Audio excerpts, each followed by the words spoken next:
আসসালামু আলাইকুম। সবাই কেমন আছেন? আশা করি যে যেখানে আছেন ভালো আছেন, সুস্থ আছেন। আপনাদের দোয়ায় আমিও আছি ভালো। তো এই যে চলে আসলাম, এখন হলো সন্ধ্যা। বাচ্চারা সন্ধ্যাবেলা যদি নাস্তা না দিই, তাদের মানে নাস্তা না খেয়ে তারা পড়তেই বসবে না। সেজন্য আর কি নাস্তা বানাইতে চলে আসলাম। তো কি নাস্তা বানাইতেছি আপনাদের সাথে শেয়ার করব এখন, ঠিক আছে? তো চলেন দেখা যাক কি নাস্তা বানাই। তো এই যে চুলার মধ্যে এখানে একটা প্যান বসিয়ে দিছি, তেলও দিয়ে দিছি গরম হওয়ার জন্য। হ্যাঁ, আর এখানে এই যে একটা ডিম আমি এটাকে আর কি হয়ে গেছে, এখন আমি দিয়ে দিব আর কি, ডিমটা দিয়ে দিব।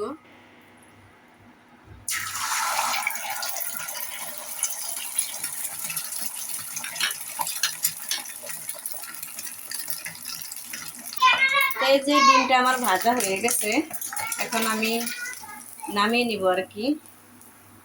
এই যে প্লেটে নিলাম। কি করব, এক হাতে মোবাইল আর এক হাতে আহ, আমার কাজ করতে হইতেছে। তো এই যে এখন আমি রুটিগুলো দিয়ে দিতেছি আর কি, একটু ভেজে নিব। আমার প্লেটটা গরম হয়ে যাইতেছে, সরিয়ে নিলাম, একটু ভেজে দিব হালকা।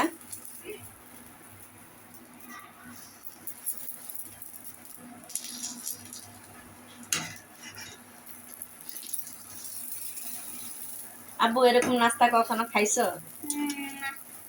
হ্যাঁ, ও একদম পুরা লাইছো। এত পুরাইলে হইব? পুরাও ওই পুরাই তো লাইতাছো। এ নাস্তাটা পুড়েই গেল। দিয়ে দিলাম ডিম আর রুটি, বাচ্চারা খাবে এখন। ওয়াও, গরম হয়ে গেছে আর কি, এখন আমি পটলগুলা এক এক করে দিয়ে দিব।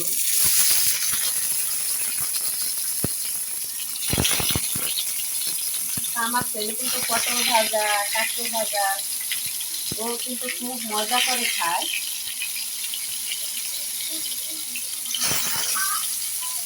আমি পটলগুলা ভাজা হয়ে গেছে, এখন আমি নামিয়ে নিব, এক এক করে নামিয়ে নিতেছি। এই যে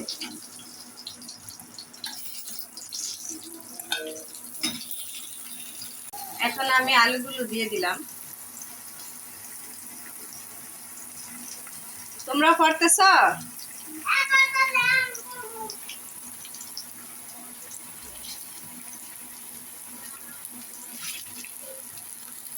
এই যে অফ ক্যামেরায় আমি সবগুলো ভেজে নিছি এখানে।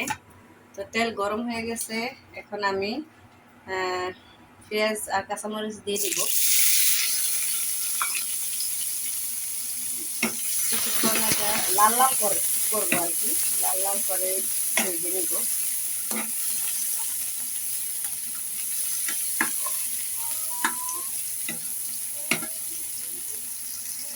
পেঁয়াজটা আবার ভাজা ভাজা হয়ে গেছে, এখন আমি ভেজে রাখা আলু, পটল, কাঁকড় গুলা দিয়ে দিতেছি আর কি।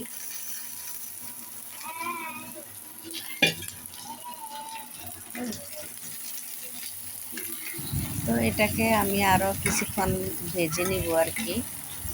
তো আপনাদেরকে বলতে চাই, যারা যারা আমার ভিডিও দেখেন চ্যানেলে, ধাক্কা দিবেন না, ঠিক আছে? ফেসবুকে যেমন আমরা বলি ভিডিও ধাক্কা দিবেন না, ধাক্কা দিবেন না, তো সেরকম ভিডিও ধাক্কা দিবেন না। আমার চ্যানেলটা অবশ্যই সাবস্ক্রাইব করে দিবেন, লাইক কমেন্ট করবেন, ঠিক আছে? সবার পাশে আমি আছি, আপনারাও আমার পাশে থাকবেন। তো সবাই ভালো থাকবেন, সুস্থ থাকবেন। আল্লাহ হাফেজ।